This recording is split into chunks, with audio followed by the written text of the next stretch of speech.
Assalamualaikum warahmatullahi wabarakatuh. Apa kabar sahabat Butri? Kali ini dalam Gerebek sahabat Butri, saya ingin menggerebek sebuah usaha yang sedikit unik.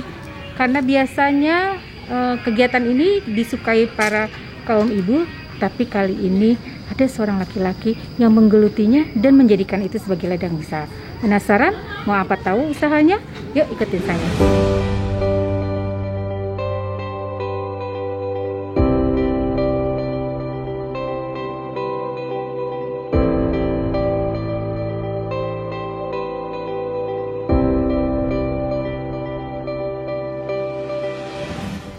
Assalamualaikum. Waalaikumsalam, Ibu. Mas Soba, Ya, apa kabarnya? saya pribadi alhamdulillah sehat, Ibu. Mau ngobrol-ngobrol nih, gerebeknya kegiatannya Mas Soba. Boleh, ya? boleh, Ibu, dengan senang hati. Bu, silakan masuk, Bu. Ala kadarnya, Bu, galeri saya. Gimana galerinya? Boleh beginilah, Bu, ala kadarnya sambil di kamar jadi galeri. Oh iya, ini yang lagi booming kan ya? Iya. Apa Ini- namanya ini Mas? Ini lagi ngebuat masrame, Bu. Oh Mas Rame. Makrame. Oh iya. Kebetulan Mas Soba ini tidak pernah menstok barangnya terlalu banyak karena ini adalah kerajinan tangan yang butuh juga ketekunan dan waktunya mungkin tidak bisa cepat gitu ya. Karena begitu dia jadi langsung kirim gitu Betul, ya. betul, Bu. Oh ini Ada topi, kalung korek. topi. Oh ini apa? Korek. Kalung korek. Oh kalung korek. Iya, untuk para lelaki perokok gitu, Bu. Perokok. Itu topi. Topi. Saya pakai gimana ya? Boleh, Bu, silakan, Bu. Nggak apa-apa, itu all size, Bu. Oh gitu.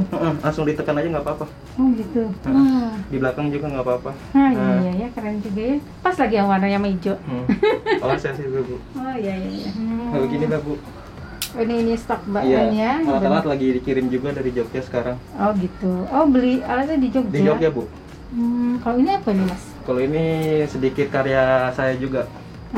Apa ini? Ini album band saya, Bu. Oh, grup band juga. Iya, Wah. tapi saya belajar manajemen. Oh gitu. Keren. Nah, alatnya ini untuk alatnya. pengiriman hari ini. Oh pengiriman. Ada 2 paket ya, kemana 2 itu paket. Mas? Yang satu ke Malang, satu ke Jakarta. Oh, 1 ke Malang, 1 ke Jogja. Yuk kita ngobrol, boleh? Siap, boleh, Bu. Ayo. Sahabat Butri, saat ini saya sudah bersama dengan pemilik Hoba Store, yaitu Mas Hoba, ya. Saya pilih. Kita bincang-bincang, saya ingin banyak tahu. Ini nama Hoba ini nama pribadi atau nama panggung nih? Tadi kan saya dengar iya. katanya itu pemain band nih. Kalau Hoba itu nama pribadi saya juga, nama panggung juga itu. Oh gitu ya, nama pribadi dan nama panggung. Kebetulan cocok aja ya. Cocok. Nah, yang menarik dan jadi pertanyaan saya, ini kan biasanya hobi yang digeluti para kaum ibu ya, Iya, betul, Bu. anak-anak Betul, perempuan lanjut, gitu ya. Kenapa Mas Soba akhirnya menyukai gitu dan akhirnya menjadikan itu usaha? Jadi saya jatuh cinta sama rajut ini, Bu, ketika di Jogja, Bu. Oh di Jogja, dulu kuliah di Jogja? Enggak, saya sebelum ke dunia rajut, saya bermain di open trip. Bawa tamu ke Jogja. Ketika di Malioboro, ada orang yang jualan rajut-rajutan. Cowok juga, namanya Bang Isan. Terus ketika itu ya udah, saya pulang dari Jogja, saya jual alat-alat laptop, kamera buat usaha rajut. Saya tertarik karena rajut kan awalnya dasarnya kan diminati para kaum perempuan ya, Bu. Iya, itu dia Ya, makanya. saya mau coba untuk merubah stigma mereka gitu. Bahwasanya Kaum cowok laki juga bisa. Bisa. Waduh, kesetaraan gender nih kayaknya. betul, Iya, Bu. iya. Betul. Nah, terus awal belajarnya pasti kan punya banyak, tidak semudah kita bercita-cita ya. Pasti ada perjuangan. Itu butuh berapa lama tuh proses untuk belajar merajut? Saya untuk awalnya pas saya pribadi paling 3 hari, Bu. 3 hari? 3 hari. Wow. 3 hari karena bener-bener untuk ya saya gelutin banget ini, Bu. Salah satu usaha juga. Kan? Karena terus langsung timbul motivasi untuk menjadikan ini usaha ya. Betul. Dan terlihat peluangnya di sana. Betul. Nah, sekarang jenis kerajinan apa saja yang sudah dihasilkan Mas Soba nih? Kayak sekarang ini lagi ngebuat tas handphone. Tas handphone. Betul. Terus ada topi bucket hat juga. Terus yang saya pakai nih ya. Betul. Ada tas jaring juga karena lagi pada habis Bu. Oh, barangnya juga. Ya. Karena ternyata pesanan juga banyak ya. Alhamdulillah gitu Bu. Dan semasa pandemi ini berpengaruh tidak? Lumayan pengaruh sih Bu. Karena orang sudah tidak terlalu berpikir pada fashion ya. Betul. Ya gimana kita mengebungkusnya juga, mengemasnya. Nah, pertama ketika sudah akhirnya bisa, artinya mahir dalam merajut, kemudian bagaimana awalnya itu akhirnya menjadi usaha dan pemasarannya mulai dikenal orang? Untuk awal usaha saya dulu keliling Indonesia Bu. Oh, keliling? Langsung Indonesia. gitu mengajarkan? Pas awal-awal saya datang ke setiap kedai-kedai. Saya setiap ngopi, udah bukain aja alat rajut saya, seperti alat dokter kan. Saya buka alat rajut, ya saya ngerajut. Tiba-tiba ada tuh orang yang baru kenal, tektokan langsung public speaking. Oh ini bikin apa Mas? Ini membuat kalung korek, langsung lah. Pemasaran dari kota ini ke kota lain lagi. Oh, mendatangi satu-satu. Betul. Dan itu sekarang sudah mulai dikenal. Alhamdulillah. Alhamdulillah. Sudah biasanya dalam menyelesaikan satu produk rajutan itu berapa lama? Kalau topi makan waktu 8 jam Bu. 8 jam? 8 jam. Kalau misalnya tas handphone ya sekitar 2 jaman. Kalau kalung korek ya sekitar 15 menit. Gelang. Nah, biasanya dalam satu hari itu bisa menghasilkan berapa produk? Satu hari itu bisa menghasilkan kalau topi 2 produk. Topi 2 produk? 2 produk. Kalau misalnya tas-tas bisa nyampe 3 produk. Buat 3 produk juga. Tergantung besar kecil kali ya. Tote bag, kalau tote bag 1 sehari. Sahabat Putri, kalau kita lihat hasil rajutannya sangat rapi sekali, kecil gitu ya. Ini butuh kejelian, kelihayan dan ketelatenan. Ternyata seorang laki-laki juga memiliki apa yang tadi saya sebutkan gitu ya. Betul. Dan ini bagaimana harus kita dorong semangatnya dari Mas Soba mengajak kaumnya untuk juga tidak malu mengerjakan pekerjaan yang dianggapnya sepertinya pekerjaan seperti perempuan. Bahwa tapi ternyata ini menghasilkan gitu ya. Nah, sekarang kalau melihat seperti ini kan menurut saya ini jelimet ya. Kira-kira kalau menurut Mas Soba ini kan sesuatu yang mudah gitu ya. Nah, yang menurut Mas Soba dalam produk apa yang diciptakan yang menurut Mas Soba agak sulit gitu loh? Paling sulit itu saya dulu bikin baju Bu. Oh, baju seperti kaos. Oh iya. Ada ya sekarang rajut ya. Ada rajut full itu rajut. Saya awal-awal beli baju polos, terus saya gunting-gunting buat jadi polanya. Itu membuat makan waktu 1 minggu Bu. 1 minggu? 1 minggu bener Bu.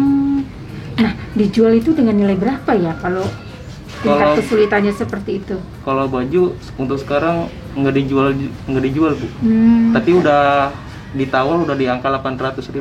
Oh, di 800.000? 800.000 masih belum saya lepas. Oh gitu? Karena makan waktu ya 1 minggu itu. 1 minggu ya, dan tingkat kesulitannya? Lumayan juga Bu. Lumayan juga ya. Alhamdulillah udah sering kolaborasi sama desainer yang ada di Jepang juga, yang ada di Bali. Udah pengiriman ke Jepang juga. Ada pengiriman ternyata ke Jepang. Nah, minatnya di Jepang sendiri tinggi terhadap hasil rajutan? Kalau di Jepang, produk lokal itu selalu diapresiasi. Dia makanya mengapresiasi produk di dalam negeri kita ini. Makanya dari kita ini kurang mengembangkan potensi kita gitu Bu. Malah berlomba-lomba seperti bangga terhadap produk luar. Betul. Itu salah satunya Bu. Nah, itulah kelebihannya Mas Soba. Dia bagaimana mengembangkan potensi dan berbangga terhadap keahlian serta produk dalam negeri gitu ya. Ini kan sebetulnya usaha yang menunjukkan kreativitas juga. Betul. Ya. Jangan sampai apa yang sudah dihasilkan juga ditiru misalnya ya. Terus caranya seperti apa Mas Soba untuk membuat ini seolah-olah patennya Mas Soba? Terus kemudian bagaimana supaya orang banyak tertarik variasi-variasi apa aja sih yang biasanya Mas Hoba tirukan yang diterapkan ya Bu. Diterapkan di dalam. Kalau misalnya ngaraj ini saya ada ciri khas saya sendiri. Apa tuh? Seperti yang di awalnya beda sendiri ya.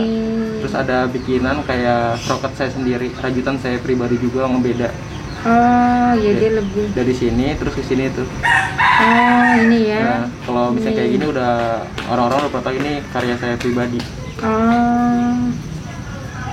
Nah, iya, karena ciri mempunyai sesuatu yang menjadi ciri khas itu dalam memasarkan produk itu sangat penting. Betul. Jadi orang tuh bisa tahu, oh ini karyanya Mas Hoba gitu ya. Nah, biasanya tiap bulan juga bervariasi Bu. Untuk menghasilkan ya. Atau ada custom misalnya? Ada juga. Kayak saya saya minta tolong dong bikinkan misalnya tas yang ada nama saya misalnya, bisa juga? Bisa ternyata. Silahkan pesan sahabat Putri. Ada Mas Hoba ya. Tidak akan mengecewakan. Kan ini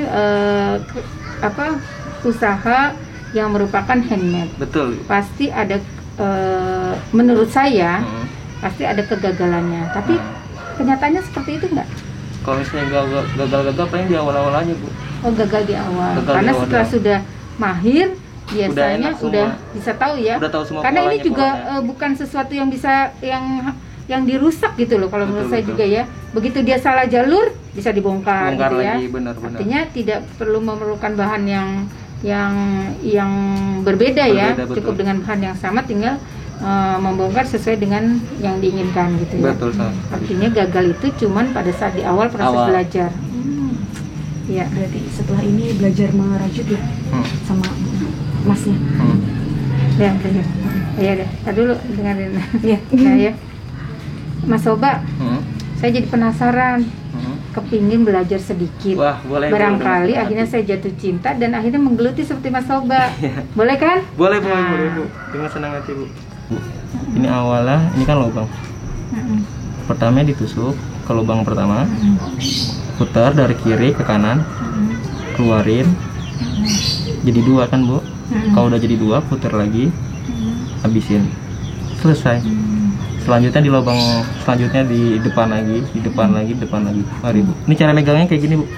Jadi telunjuk sama jari tengah megang benang, jempol sama jari manis megang bahannya.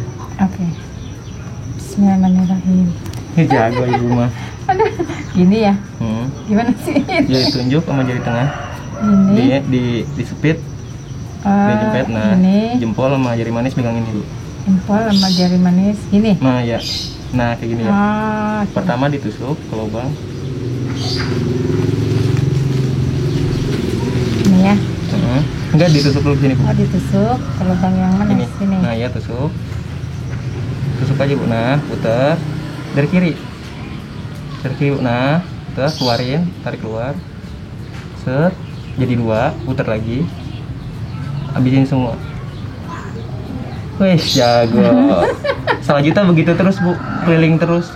Hanya tinggal ininya ya. Lancarnya paling makan waktu sejam lagi nih kelar. Oke, coba.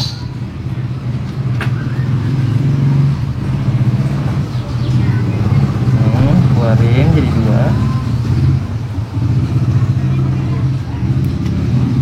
Sahabat Putri, jarumnya besar. Jadi agak susah. Sesuai ukuran. Buat lagi Bu, habisin. Wih, jago. Nah, saya sudah ini, nanti saya coba lagi di rumah. Ya, sahabat Putri, ini ilmu seni merajut yang juga mengerjakannya harus dengan penuh perasaan dan jiwa seni yang tinggi pastinya. Ketelatenan ya kan, dan bisa untuk waktu mengisi ulang selama pandemi ini. Betul. Nah, buat sahabat Putri yang ingin belajar, silahkan menghubungi Mas Hoba gratis. Beliau siap menjadi pelatihnya dan bisa menjadi profesional, serta jika bisa menghasilkan produk yang baik, bisa juga beliau akan pasarkan ya. Silakan hubungi Mas Hoba di bawah sini. Dan saya ingin Mas Hoba memberikan tips bagaimana menjadi entrepreneur di bidang seni di masa pandemi ini buat seluruh sahabat Putri. Kalau misalnya untuk ngerajut mah, yang penting mah kita mencoba dulu aja Bu. Gagal mah nomor sekian. Yang penting punya kemauan gali potensi kita ini. Betul Bu. Untuk masalah kesusahan, keterampilan, pasti ntar kita nemu sendiri. Setelahnya ya. Betul. Untuk pemasaran kita bisa bantu market juga. Kita punya pasar sendiri juga. Kalau untuk toko emang nggak ada niat untuk buka toko sih. Kita lebih kayak home produksi juga untuk bantu kayak UMKM juga. Paling begitu lah Bu. Ya.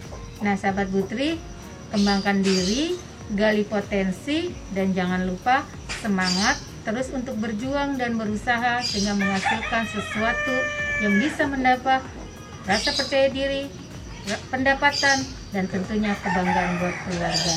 Khususnya bisa juga untuk Kota Bekasi tercinta. Jangan lupa bahagia buat sahabat Putri semua. Salam semangat untuk terus belajar.